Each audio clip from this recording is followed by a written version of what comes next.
Welcome to the Oh So Spurs podcast, where Spurs continue their title charge, or do they? We're going to have to discuss that one later. But it was another win for Tottenham. There's a lot to talk about and unpack from that performance. Deadline day is currently just shut, so we can discuss the summary of the window, and then we'll be previewing the Everton game as well. And we also have a guest with us today. Jay, how are you, mate? I'm good. Thank you for having me, gentlemen. It's a pleasure. Good to have you. A lot of you probably recognise Jay. He's quite a popular person on Twitter and has and features on various podcasts. So thanks for joining us, mate. It depends what side of Twitter you're on. So yeah, we make our one promise. We can't get into the purple gold Levy and Ek debates on here, but we'll save that for the end of the season. If we win the league, we'll let you go full rant. Deej, how are you, mate? I am doing good. I am finally relaxed after the end of that game yesterday, because I thought with the way the second goal was scored, it's just one of those ones where you feel like a third's coming. And fortunately, we had the mental fortitude to not allow that to happen. So thank God. And Johnny, how are your stress levels after that performance?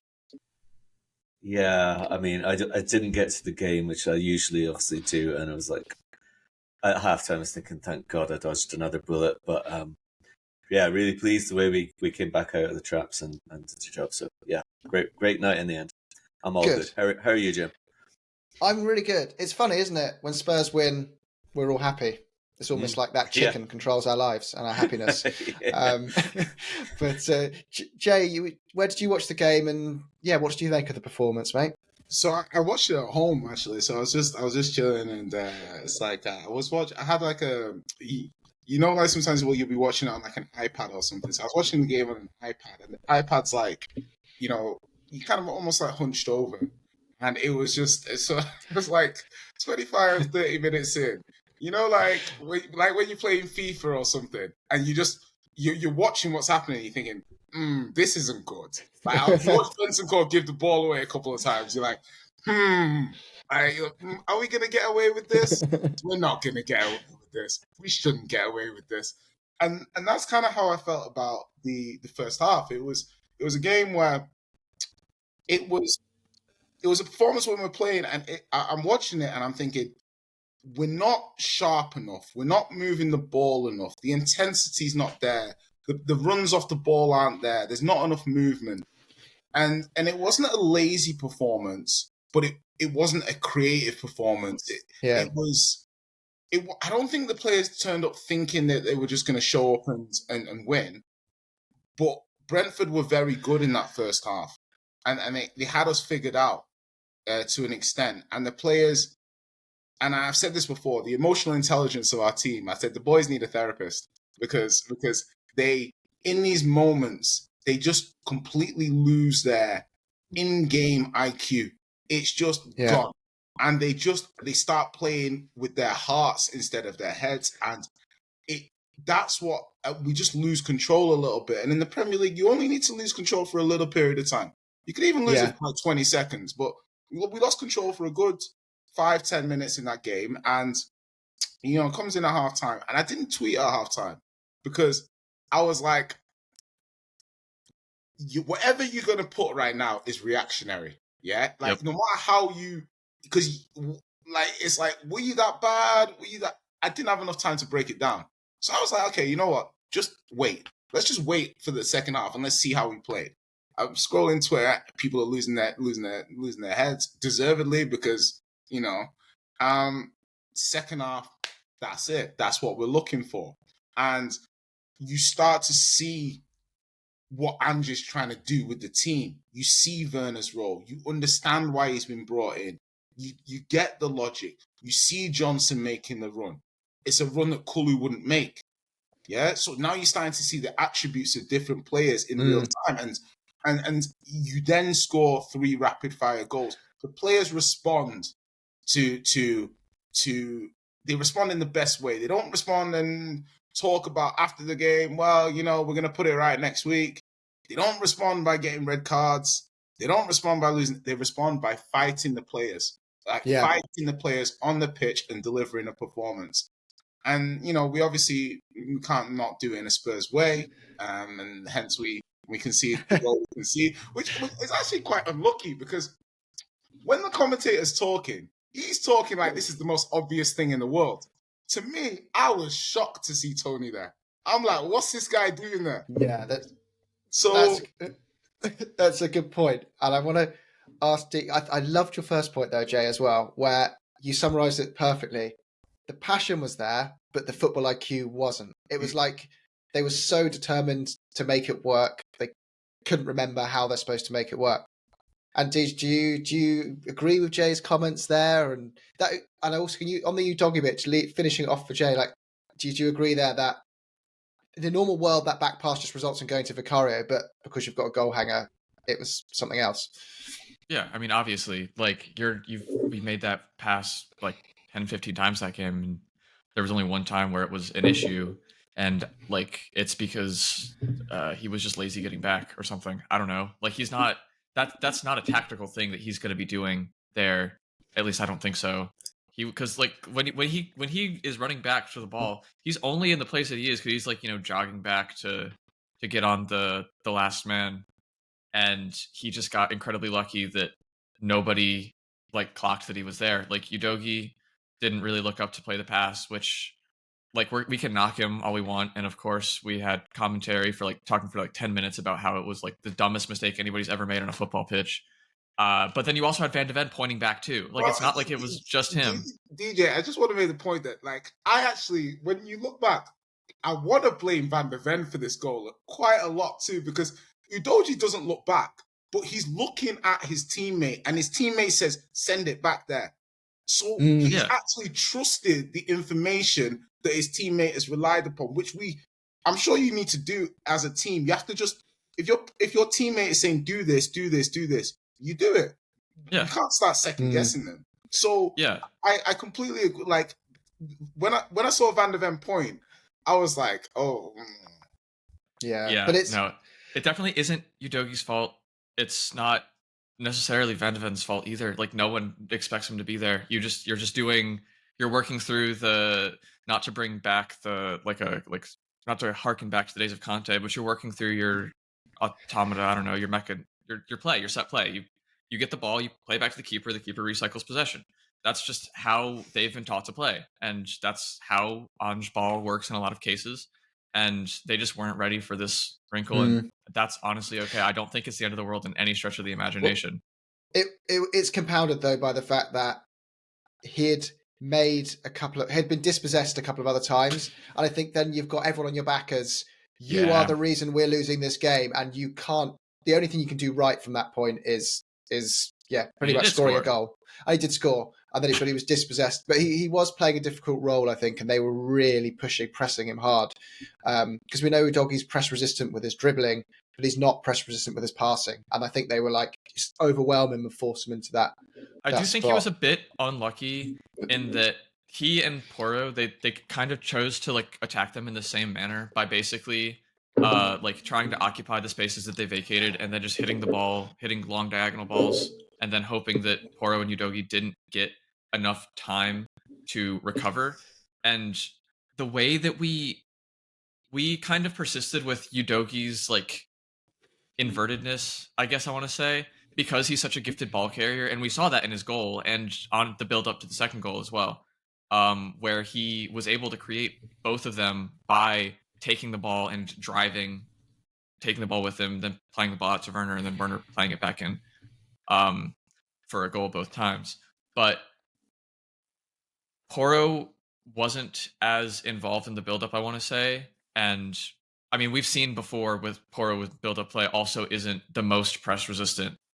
So I don't know. I think that it's honestly just a case of we had to choose one of the two to use in possession, and I think we just trust Udogie's short passing there more. He made a mistake, but it's not a mistake that he makes often because he makes those passes every game. It's not something that like not like great passes, but he's not going to misplace the pass to Bentancur again. No, it's just because of the West Ham goal. It's just Yeah. because I want to agree with you, but I'm like, There's some history, I isn't did there? it against West Ham as well. Yeah. Do you know what I mean? So it's like Yeah. it's one of those things where it's like you're absolutely right, and it's like I feel like the West Ham one was more of a mistake than this one. This one to me, I agree. I don't really think it was a mistake in as much as it's a 1 in 100, 1 in 200 thing. But the West Ham one, I felt was a little bit of a mistake. So I think it's I want to just say like his youthful exuberance gets, he does so much good for the team. It's like we have to give him the freedom to make these kind of mistakes, especially at this age. I'd like us to be a club where these players can make these mistakes, and it's like, never mind. Well, that's it. Everyone wants a young superstar and an academy product coming through their club until they make a mistake, and then they're. But we do need to. I want to talk one more thing, and I want to kind of mention what Jay said, and I think that like you said, he does need to be able to make mistakes, and I think that Ange has created a culture where he can make mistakes, because I want to think about how Ange has responded to Udogie's mistakes versus how Conte responded to Sarr making that mistake against Southampton. Like it's just completely night and day. Yeah. It's going to be so much better for his confidence going forward that he isn't being constantly slated for these kind of things. He's going to be allowed to grow, and he's, what is he, 21? Yeah. He's not perfect. He's going to continue to get better. Go figure that telling a young person that they're pathetic and useless is not the best way to motivate them in front of millions of people on camera. But Johnny, we got to move on to the next, because they're onto the next part of the game as well. The halftime substitutes to me were a big surprise. At the time, how did you feel about those changes? Were you surprised? Did you think they were the right moves? Wasn't surprised that Bentancur came off, to be honest, because he was definitely off the pace, and it's Skip was much more of a surprise in terms of his first half performance. He was probably, I would say, maybe our best player in the first half. He was really, really important. He was making a lot of interceptions, but also being quite positive actually. But I think that clearly and just getting a lot of plaudits for the changes that we made with Kulusevski and Maddison being the attacking midfielders. And actually, again, it's another example of when Højbjerg's been putting one of his better performances when he's come off the bench. Højbjerg, considering he did make some pretty shocking errors against City in the Cup, he actually was really, really solid yesterday. So it sort of looks like genius, especially because obviously then Kulusevski coming into midfield, Johnson comes on, and Johnson's putting a better shift off the bench too. I mean, his goal was something like you said earlier. Something Kulusevski can't do that. He doesn't have the pace to get into that position. And the combination of it reminds me a little bit. There was a game back when we were just in the early Conte era, and remember we played Villa away, and there was a combination between who was our left back then? The ball went across. Who was it? Must have been regular. Why am I thinking that Doherty might have played left back?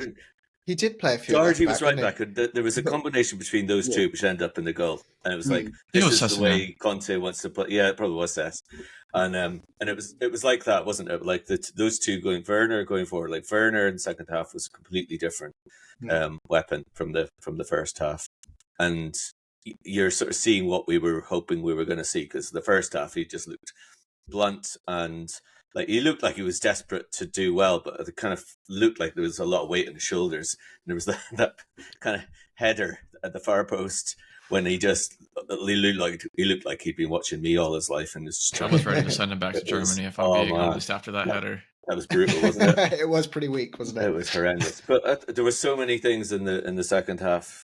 Obviously, there was that blitz that they just couldn't cope with our pace, and with the quick recycling, a lot more effective, obviously, and it was just incredible. It's just one of those spells that you remember, and I'm sure we'll remember down the line that just incredible turnaround. I'm just thinking about the lads who are having their pints at half time and they're coming back, especially the Brentford supporters who are coming back into the ground. I mean, there must have been quite a few of them missed at least two, maybe two three. Next to me on my right, they missed both the goals. They came back and they were shocked. Like, I thought we'd scored one. Yeah. They couldn't believe it. Yeah. It was, but doesn't that go to show the power of like what we haven't had this season at all is a bench of players available to use because of our injuries. We've still got, which could be all back in 1 week, Lo Celso, Sarr, Son, Basuma, and Solomon to add to that bench. Suddenly you're like, when you go 1-0 down, you're thinking, I've got 5 players plus on that bench that could change, that I've got to really mix us up, that are good quality Premier League players. It's going to make a huge, huge difference for us in the second half of the season. Which is why we're going to win the league, but we'll discuss that later. Anything else to add about the game, guys, that took your attention?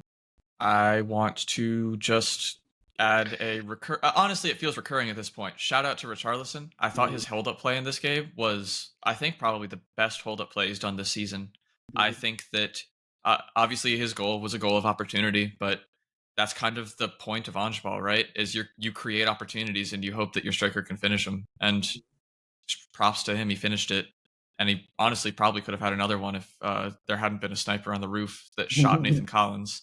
But that's neither here nor there. I think that he did really well. Also, like you said, shout out to Werner in the second half. I guess his only real assist, I want to say a second assist, but his only real assist, just the change of pace that he offers to get around, I think it was Pinnock, and then just play that ball right in between the goalie and the trailing center back is just, it's exactly why we signed him. That's the kind of ball that we need him to play. And if he can continue to play that ball, then he's going to be useful for us.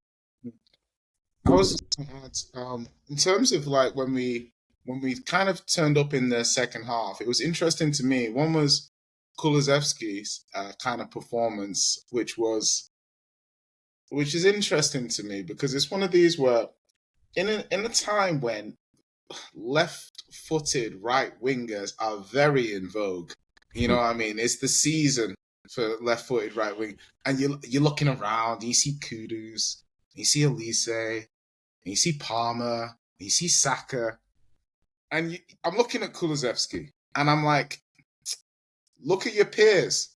Do you know what I mean? And I'm not saying like I'm not like I want to trade him for these, but you know, it's almost like he was lucky not to get hooked. I thought he was very lucky to make the second half. I thought Skip was unlucky to get hooked, and I thought he was lucky and he contributed in the second half, and he got his chance. I'm really interested to see what the team looks like when everybody's back. Like you mentioned, not just about the squad, but who's getting left out. Because it's 9 on the bench. With all these players back, that's like 22, 23. Yeah. So there's literally not enough space. There's no kids. So the kids automatically, see your kindergarten's in session. So to one side. But then you've got players like Lo Celso, Skip, Sarr, Højbjerg, Basuma. They can't all be on the bench. Yes. There's at least one, maybe 2 of those players don't make the squad. Crazy, isn't it? So you could field 2 very good sides with that. When's the last time you've been able to say that about Tottenham? Well, you say that. Fulham away in the Carabao Cup says, eh. Yeah, but that was like week 2 of Ange. Got to give him some time to get under the system. It's true. Yeah. The other thing is the referee. I'm sorry, I know like this is a kind of habitual thing that Spurs or that football fans generally do. Norgard, how the hell was he still on the pitch at the end? Absolutely. My favorite part of that game, or I guess least favorite part of that refereeing performance was when Norgard bundles over Brennan Johnson. Anywhere else on the pitch, any other player, that's a straight yellow. It's stopping a counterattack. But because Norgard was on a yellow, not only did he not give a yellow card, he didn't call the foul. Because if he calls the foul, it has to be a yellow. Exactly. Exactly. Yeah, if we'd drawn that game or lost, we'd be fuming at the ref. Oh yeah, for that. I loved as well Jamie Donnelly's rugby tackle on 89 minutes, whatever it was. That was brilliant. Good man. He did what we all wanted to do to Mopé in that moment. I think. Yes, exactly. Yeah. Yeah. No, it was a very Tottenham performance. It was exciting, fun to watch, and full of stress and misery all at once, and chaos. Yes.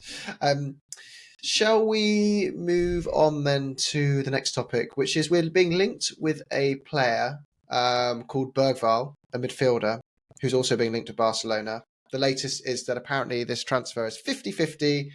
He is a young 17-year-old, so it's a big decision whether to move to the Premier League or to move to La Liga.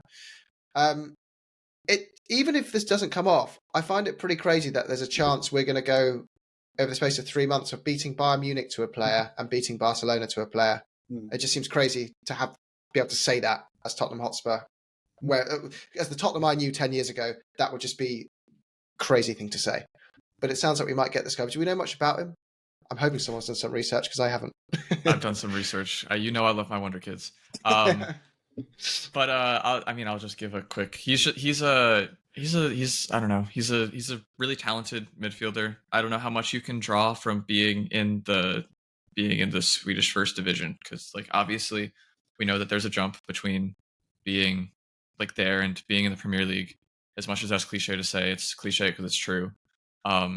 He's already made his Sweden. I believe he's already made his Sweden international debut, which is crazy for a 17-year-old.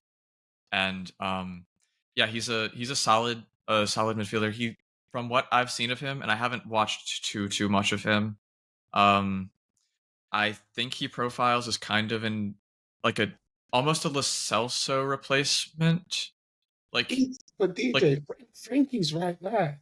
You know what I mean? He's right there. Yeah. Even haircut. You know, you don't have to. You don't listen.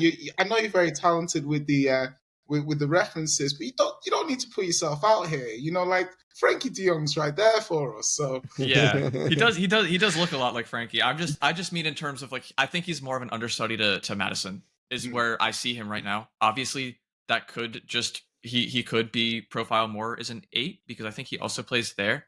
So he could honestly be like a slightly more defensive version of Kulusevski if that's where we decide to go. But from what I've seen and based on like, I think he likes to play on the left side of a midfield. So I think he would probably be like a fledgling 10, like back up to Madison, and then we would move Lo Celso on in the summer, maybe to Barcelona. You know, who knows?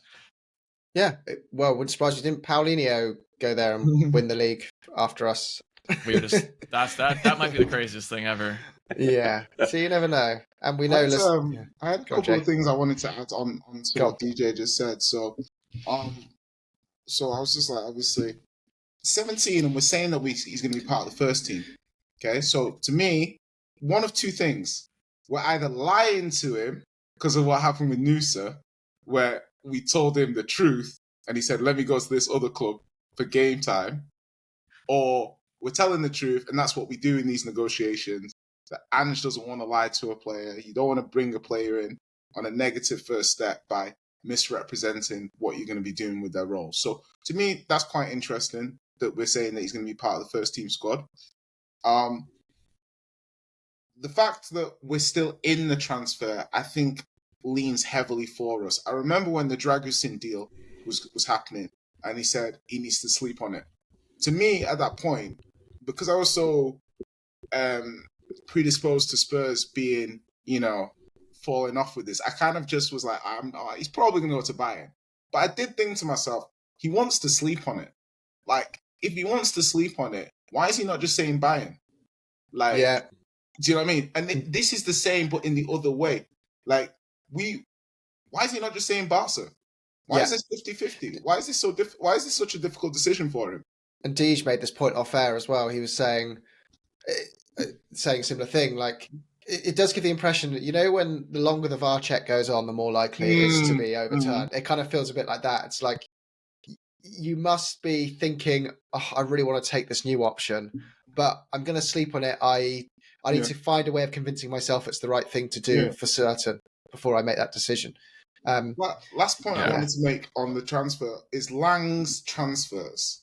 So there's now a clear difference that I'm noticing between a Lang transfer and a Paratici transfer. Yeah? A Lang transfer, you don't hear about it until it's near the end. A Paratici transfer, you're like, oh, he had a croissant for breakfast. He browsed his emails for lunch. They had a conversation about the player. No bids. Conversation. Yeah. Conversation went well. Pending. So that's the kind of granular detail you get with a Paratici transfer.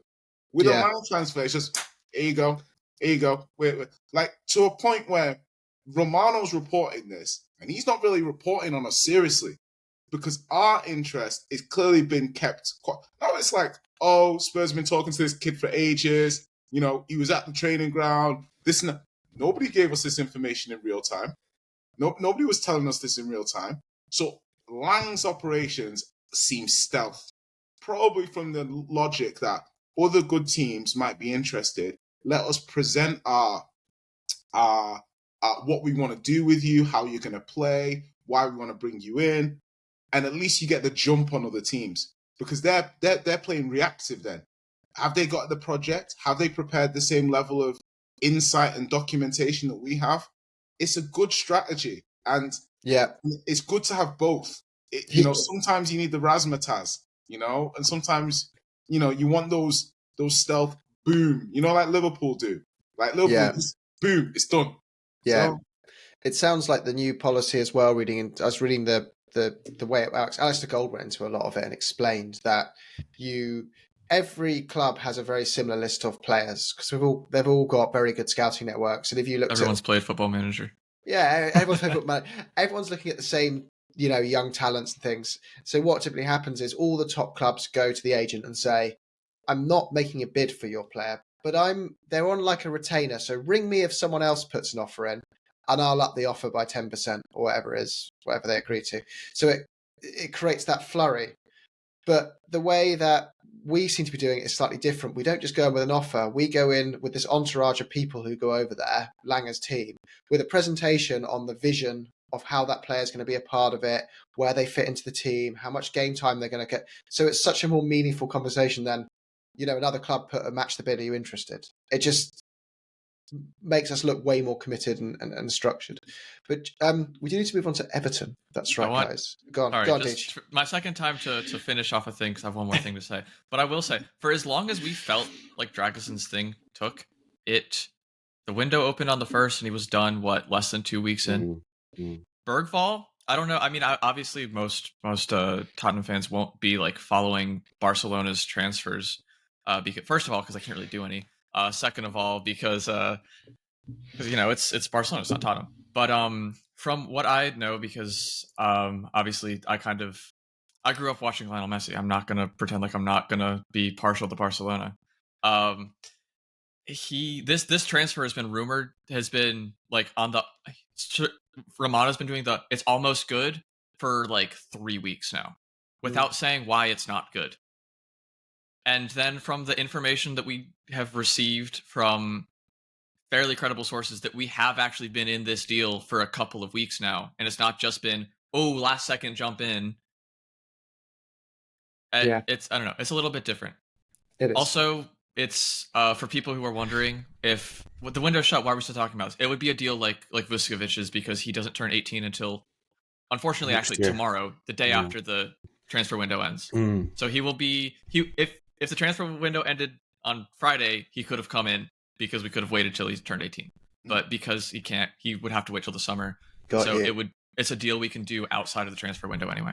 Makes sense. Well, can I just ask, realistically, when we think about the signings that we've made over the last few years, so even since Paratici's been involved, who have we actually brought in who's like come straight in from another club as a young lad and without going back out on loan somewhere? I mean, like Udogie was obviously really, really successful, but that was after he went back and had another year in Serie A. Same kind of idea with Papsar as well. And I mean, I'm not saying, and clearly they're both absolutely fantastic signings for us, and now they're really, really important parts of our first 11. So you sort of, you're going back to Dele Alli probably before you got somebody who's a teenager who's kind of come in and really cemented themselves straight in from another club, especially that kind of level from League One to a top Premier team. So it's hard to imagine. Like whilst you guys were talking, I was kind of keeping an eye on the YouTube highlights of Bergvall, and he looks really good. Like his feet are incredible. He's just dancing around everybody in the Swedish First Division. And he's a big lad as well as obviously being technically very, very impressive. So he looks quite strong, but it's a completely different level. So for somebody to come in, maybe they do what Dele Alli clearly did, the effect or the impact that he made in training and so on. But like that just doesn't happen realistically. Do we really believe that somebody's going to come in at that age and make an impact immediately in our 11, especially with what our ambitions would be, especially for a second year under Ange, when we're really looking to be put in a sustained challenge. And we hopefully will be playing in the Champions League. Now, I'm not saying that it isn't the case. I don't know anything about this guy, in all honesty. But that's the kind of that's the template that we've been kind of seeing. If we're being honest, because I think about Felice. Felice's highlight reel looked bloody brilliant, and he's a monster. And now he's off to Sevilla, and that's probably what we want. Like, say that's. Do you know what I mean? He's like this is undermining my point. Well, no, but I think it isn't really, because like when you look at Sarr and you look, well, I know that was under Lang, but when you look at those guys, they signing them when they're young, identifying the talent, and then bringing them back after a year away and at a good level is obviously been really. It hasn't done it for Heel, but that's for other reasons, Yeah. So is it a good sign as well that we're loaning out our young prospects who get first team football at clubs who are knocking us out the Europa League? Yeah. Okay. You know what I mean? Like the levels in which we're rising under Ange just seems ridiculous now. Johnny, can I just make one point in terms of what you said? And I know Jim's like Everton. Go for it. We got time. I'm not going to rush this one. You go for it. The point I was just going to say is, in my head, I'm listening to what you're saying, and it made perfect sense. So I thought to myself, okay, if this guy's going to come in, really, if I'm looking at who we've got in midfield, you think to yourself, Højbjerg and Lo Celso out, Bergvall and Gallagher in, and that would then make sense of the whole thing. So you get your experienced midfielder, but you can also bring him in. He can be part of the first team squad as part of the squad of midfielders, but we've also strengthened the midfield. I think we do something like that. Yeah, it's more balanced, isn't it? It's a much more balanced midfield. No, I like that. Yeah. Cool. So I also do want to say that just because I think that you guys are trolling me. No, yes, go for it. Go for it. But I was just going to say that just because he was offered a spot in the first team, I don't think that necessarily means he was offered a spot in the first 11. Just right. Like, he could. Yeah. I don't know. Agree. He could be a bench player. Like I said, I assume he would take the spot of Lo Celso's spot on the bench. Come on, whenever Madison's not fit, play. Especially if we have Europe next season, we'll need someone. And he'd be the player to start in like cup games. As much as we hate rotating for cup games. One little tiny thing is, I've got 1 point, so I was like, there's no rush. Make a joke about him starting at Plymouth, and that's the first team. But no, I'm going to make the serious point about he's 17, and with squad numbers for Europe next season, he wouldn't have to be registered. That's true. So we could add him to the European squads, and he'd be an extra. But there's no other player I think that we rate that we could do that for. Anyone else wouldn't be able to be registered. It's true. We're signing all these young players as well that they become homegrown for us as well, which is just amazing. We're going to end up. You're going to look at the team sheet and go, how on earth have we got 2 English players, but everyone on there is homegrown? And it's because we've signed them up at such a young age and brought them through in the way we have. It's really smart, forward-thinking transfers, and it does make you wonder: would Ange want? He must be a part of these conversations, and it gives me some belief that surely he can't be looking at us as this 2-3 year plan if he's signing players that are probably 4 or 5 year plus plan, if you know what I mean. It does make you wonder if that's the Langer Munn thing happening over there and Ange is just working his bit over here, or if it's all connected and Ange might be thinking longer term, then we don't need to worry about him kind of, going to Liverpool, or Real Madrid after we've done the treble next season. But we'll cross that bridge as it comes. Everton. So it is going to be, I looked at the forecast, Gale forecast wins and wet in Everton. It's Sean Dyche dreamland, right? This is his if he could choose the weather forecast for a football match, it would be this, right? It's going to be wet, windy and cold. and it's going to be a cold Saturday night. So how do you think we're going to get it on, Johnny? I mate, I wish you hadn't told me the weather forecast. I mean, like, what Everton are we're kind of their bogey team over the last 10 years or so. And I know, like, we've had a couple of blips against it. It was that cup game, wasn't there? Did we lose a cup game 5-4 or something? Yes, Did we? 6-5, I think. Yeah, or something like that. 5-4-6. It was some ridiculous score. And last year, Lucas Moura did his amazing little goodbye present when he totally threw away our 3 points. I'm not a hater on Harry Winks. I love Harry Winks, but that 6-5 was that was an all timer from Winks. That was an all. That performance is tattooed on my memory forever. Like, I will never. I was like this. I was almost like, has this guy come on to lose Jose his job? Like, that was how, like, whoa. If he was trying to do that, then shout out to him. Tottenham legend. Yeah. I love you, Winksy, but that was a disaster, that game.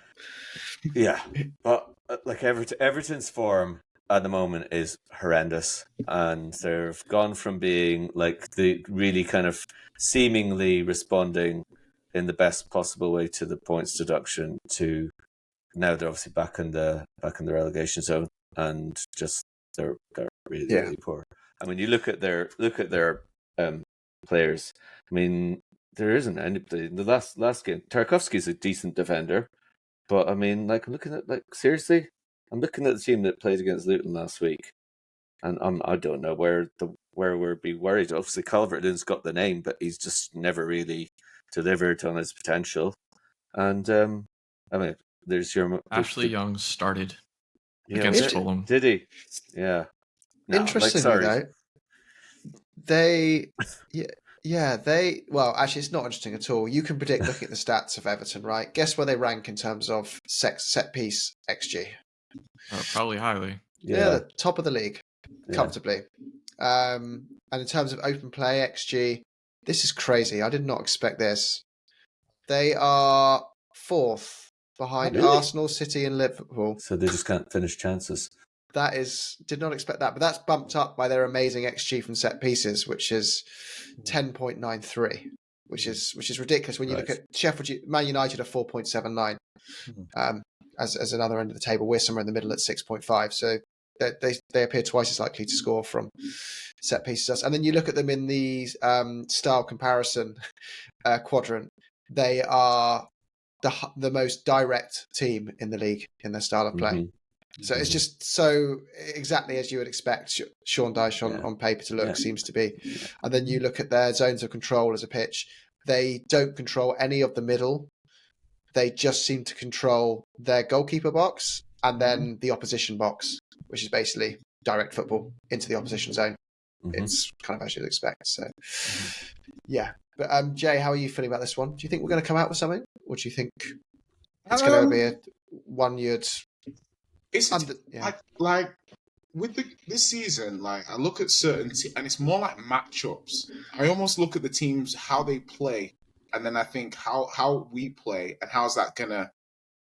And I just remember the game that we played against them. I'm not gonna forget the game because they really should have got something from that game, really, and they put us through it for the last 20, 30 minutes. If it wasn't for Dan Juma being a Spurs fan at heart, with his little Spurs pajamas, with those, and then obviously that Vicario save at the end, where he comes out and that's just pure luck. If it hits his knee at any other angle, it spins into the goal, blah blah blah. But you're right, Everton are in bad form, and these are the sort of games where I think it's important when we want to talk about the players and rate the players and position them as being some of the better players in the league. They have to take accountability and ownership of results like this. It's not about letting Everton off the hook in the run that they're on. So it's a difficult game to judge because I think Everton is a tough game, tough place to go. But I think it will tell us everything about where this team is at. And I think also for some of the players, it's an important game for Ange, for when he's looking at you saying, are you good enough to help the team get to where it needs to get to? So I trust the team. Like I trust the team. They haven't given me any reasons with a fully fit team not to trust them. So I back us to go over there and turn them over and score a few goals. They've conceded 3 goals in the last 5 games, so it won't be easy. But then again, Luton did manage to score 2 past them. So yeah, it's. Do you agree with Jay there? Do you think it's going to be tough? They've also only scored 2 in their last. I mean, not including the FA Cup game. They've conceded 2, scored 2, I believe. So it's just been they've done the Sean Dyche. Lock it up. Lock it up and stay there. They have the second or third. They have I think tie for second lowest possession percentage in the league. It's going to be one of those games. It's going to be like, I don't know.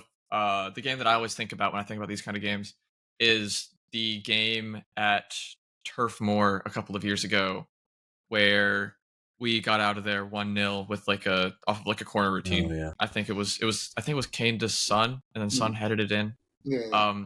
It was just pouring rain the whole time, just absolutely awful conditions. Yeah. That's the kind of game you're going to play when you play Sean Dyche, especially if the weather holds like it's predicted to. I do think that this team is a bit tougher. I don't want to lean into stereotypes, but this team I think is better prepared to play in a game where the conditions aren't perfect. But conditions being less than perfect will always favor the team that has the ball less. So it's certainly not going to be easy. I do still back us to win, but it's going to be one of those games, especially because we're on such short rest. Because I think we have the quickest turnaround between a midweek game and a weekend game. That it'll be difficult, but it's winnable. So I'm going to move on to you next, Johnny, to start off the predictions for this game. You're going to get another question as well. It's going to be a bonus question. I'm wondering if you can guess what it is. But I don't want any ifs and buts. There's only 2 words you can use to answer this question. One is yes and one is no. As Ange said, it's okay if you don't think we can, guys, but at least own it. Don't flake out here. So, Johnny, can we win the league? And what will the score be against Everton? Well, we can, because mathematically No. Are you saying yes or no? If you want to say will, if you're saying will we won't. No, we will not win the league. Okay, Johnny says no. It's okay. No. He wears it. He doesn't believe in Ange. He doesn't believe in Ange. It's fine. It's fine. Yeah, completely. Yeah, that's what that means. No, joking. For context, those who may not have seen the earlier pods, Johnny has been one of Ange's biggest advocates. I have. I've got my Ange hat on again. He has. He's an Ange fan favourite. So, and yeah, Everton score for you, Johnny, and goal scorers. I think we're fairly comfortable. I'm going to say 3-0. I'm going to say. I'm going to say BJ and more about goal scorer. Richarlison.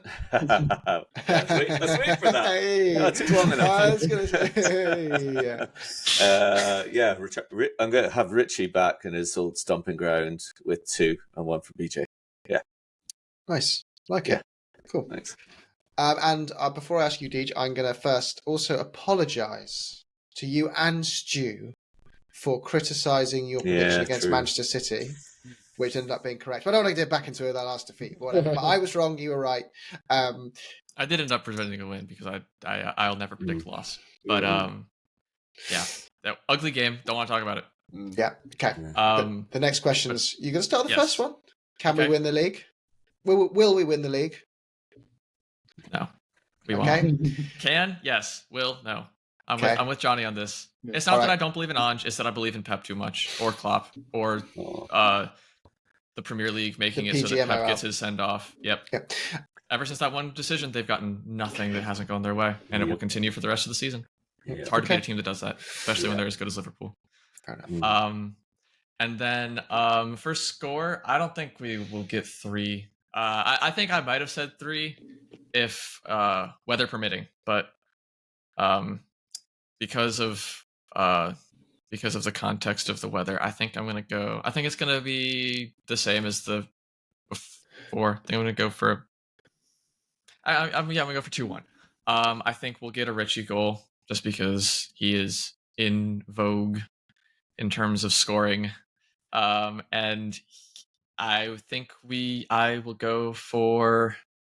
I think Timo Werner is gonna shoot. He's gonna slip, and the ball's gonna go off of his plant foot, and it's gonna completely wrong foot the keeper, and it's gonna go in, kind of like the Maupay goal, but Nice. even stranger. And I think that will be our second goal, and I think it'll be. I don't know. I don't care who scores for Everton. Fair enough. And Brantwaite, I don't know. And Jay, will we win the league? And Everton prediction for you? I'm gonna say no. We're not gonna win the league. But a couple of reasons why is one is I don't think we can get more than 9. I don't think we'll outpoint Liverpool by 9 points between now and the end of the season. Is one. Yeah. And 2 is I'm a brave man. You know, I like to think I'm a brave man. I don't really feel fear that often, but I will tell you, when we were playing City, we just got back on top in the second half, and I saw Kevin De Bruyne about to come on the pitch. I felt fear, like genuine fear, like, oh, what's this guy gonna do to us? And that's just pure. Or no Haaland, no KDB. I don't see how anyone can catch them. It's too much. A better question, or a closer question, is: will we finish above Arsenal? Yeah. Yeah. We will. Is anyone say no to that? No. I don't think that What? no. I was gonna say no. Get I out. was gonna say no. I was gonna say why I think we will finish above Arsenal.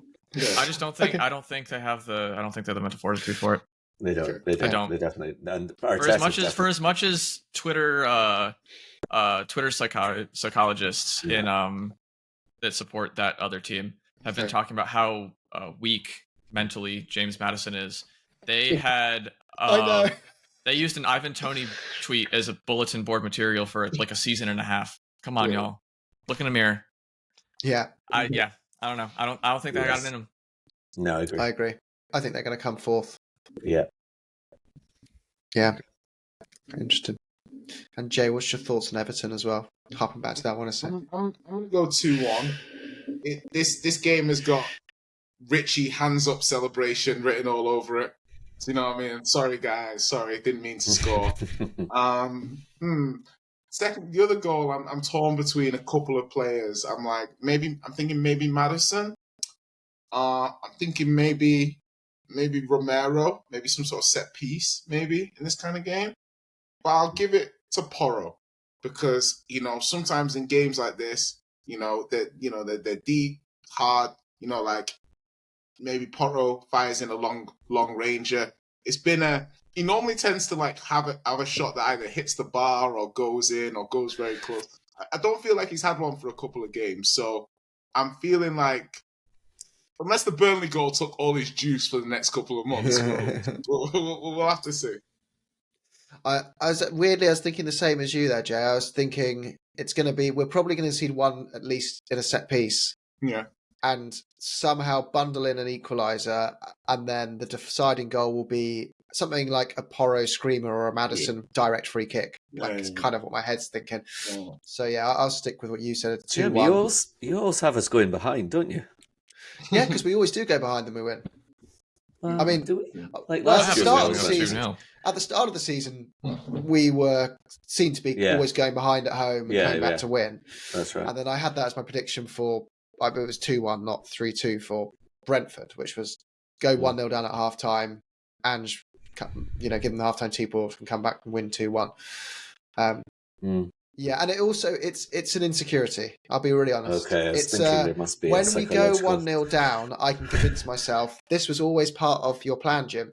Like you knew this was going to happen. Yeah. You're just waiting for the comeback now. It's like a psychological thing, our way of handling it. Makes being sense. Honest. And I'm going to go for yes, we'll win the league. Okay. Yes. I'm going to own it, nice. like Ange said, right? Mm-hmm. And then if we lose to Everton, I might have a slightly different tune. But no, I'm going to own it and go for that. Yeah.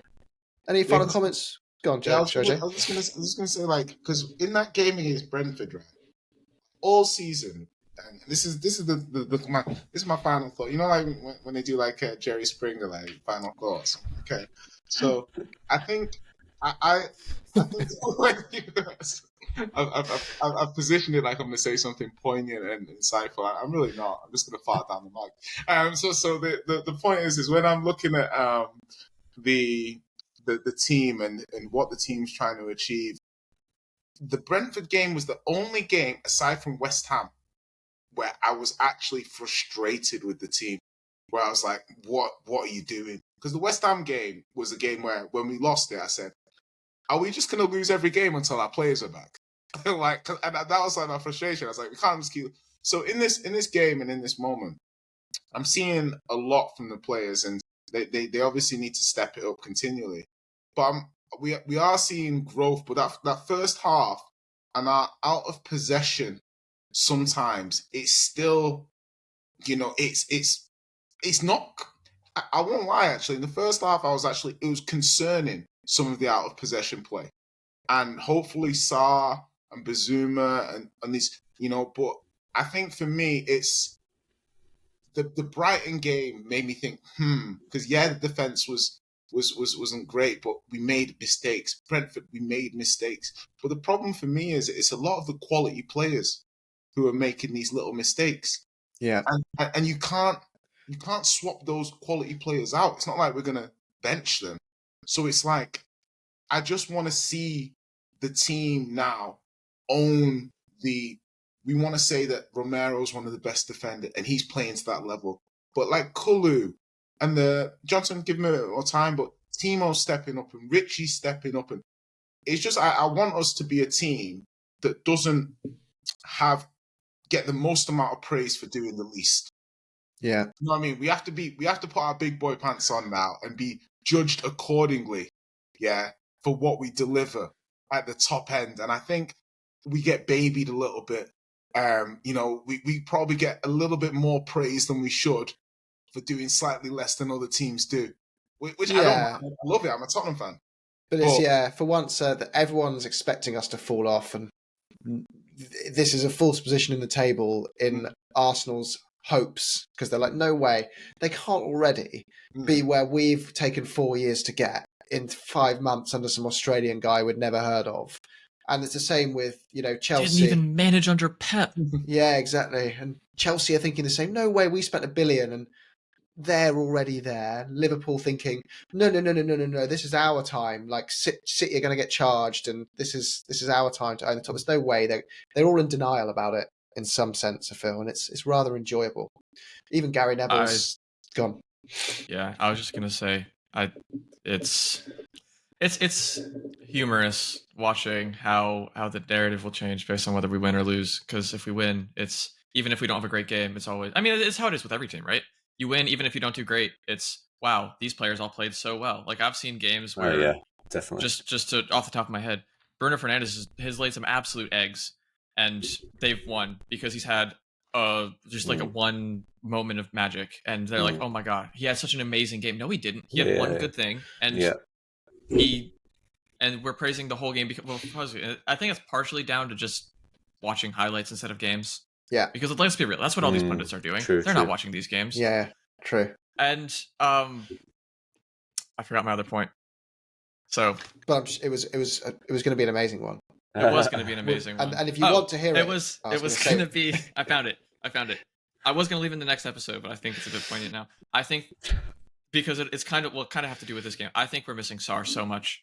I think all Skip had a fine game. He cannot do what Sarr does.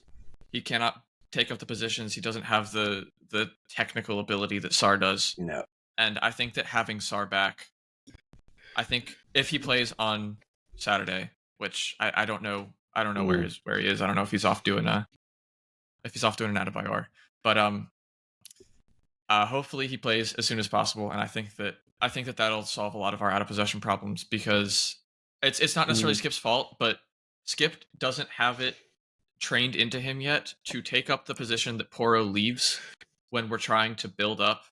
Nor the pace to do it either. And I think that Sarr that's the one thing that Sar has this kind of, because Sar's so young and because it's like kind of the first system where he's like actually played in England, because like he played for Conte, but that was only when everyone was injured, and then as soon as anyone had like half of a leg, he was thrown out the team because Conte hates people under the age of 30. But he has this like incredible ability, in my opinion, to just like know where he needs to be for Ange build up specifically, which often includes coming out wide and like playing closer to the touchline, where a normal wingback would be. And Skip doesn't do that as well. Yeah. Højbjerg actually does it decently okay, but he just drops. The way we get around it with Højbjerg is he drops into the like in between the center backs, and then Romero will go out wide. But I think it's more effective when Sar is. Yeah, I think Sar fits our system really well, and I'm really excited to have him back. We do have to wrap up there, guys. We're on the hour, but up Spurs is how we always finish. Roll on Everton. Up the Spurs. We'll be back on Sunday or Monday for the next pod.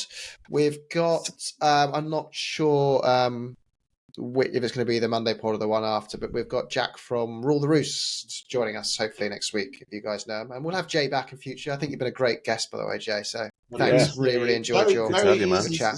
Very compliments to the man who put the show together. Excellent timing. Even though me and DJ tried to ruin it.